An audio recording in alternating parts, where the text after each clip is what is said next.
started playing power soccer.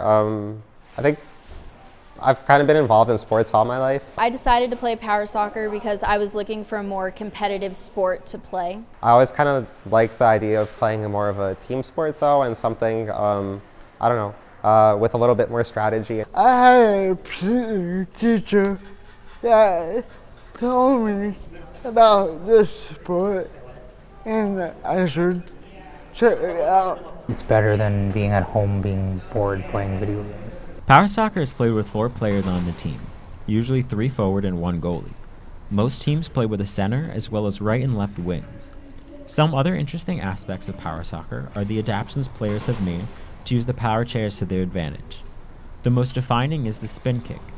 Usually for side kick-ins and penalty kicks, the spin kick uses the chair's physics to slam the ball in a specific direction. By spinning the chair to its maximum speed, a player can get great force out of kicking the ball. An average day of practice starts with warm-ups. We'll do a bunch of drills, practice some plays, and then usually at the end of every practice, we have a small scrimmage. Tournaments are generally a longer day. They take anywhere from 4 to 6 hours. Sometimes it's generally like an all-day thing. We play anywhere from like 2 to 3 games against local teams here in Northern California. So there's teams from San Jose, Berkeley, Sacramento. Teams even come up from Southern California to play tournaments sometimes. And we play games in 2 20-minute halves and generally fill up almost the entire day between that and kind of watching the other teams play. Depending on the opponent, we'll practice, we'll have kind of a plan in place.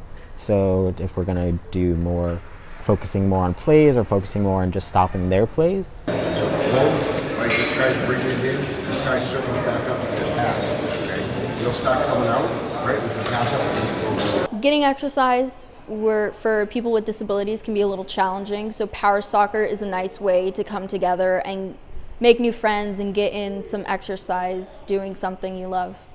I can't just go to a regular gym and use our equipment and whatnot because I would either need assistance using the equipment, which isn't always available, or the equipment is either too big or too heavy for me to use. Earlier on in your life, middle school, high school, elementary school, there's sports teams that are available to kids at school. That's not really, I guess, as easily accessible to kids with disabilities. Like I was on a track team, but I had to drive like an hour to get there, and like practice was once a week on Thursdays.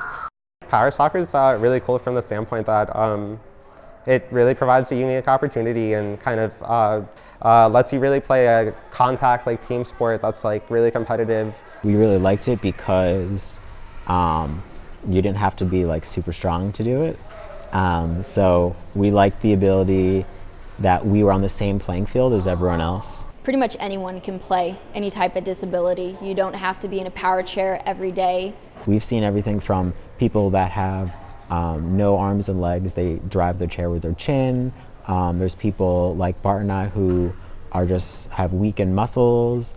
There are people who can't communicate, can't talk, they can play. I'm not able to transfer out of my chair by myself. Generally the coach kind of just picks me up out of the chair and throws me into the soccer chair. The use of putting a sling, then you use a horror lift to transfer.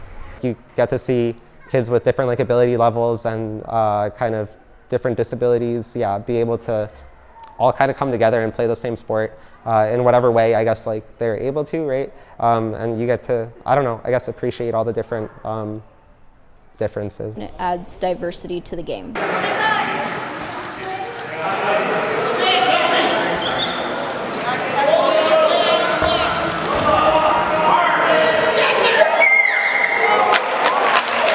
There's like a team building kind of aspect in power soccer that you don't get in a lot of other, I think, wheelchair sports. It's really fun just kind of being with the team and having kind of a team goal and a team initiative just to have fun and be together. It's special from other communities because there's people with different disabilities getting to know each other and teamwork together. I have a friend on the team, for example, who I've played, like I said, track and field and swimming like that and things like that with since I was about 5 years old. We have the same disability. We've been like really close friends like our entire lives, and I wouldn't have met him if like not for track initially, and then now power soccer. We wouldn't probably have stayed in as close of touch. Power soccer is a very good place to make new friends because you get people during tournaments, people come from all over, so you get to meet a lot of new people. The connection with your teammates. You make a bond with them, like a friendship that lasts a while. My team, we all know each other. So if I make a noise, they kind of know. My team's pretty much my second family. Kids with disabilities don't necessarily have a clear path to follow or a clear like role model that they could look up to and say like, that's who I want to be, right? And like that's what I want to do. So I think just having kind of those older like mentoring generations in like the sport, I think is a huge kind of help.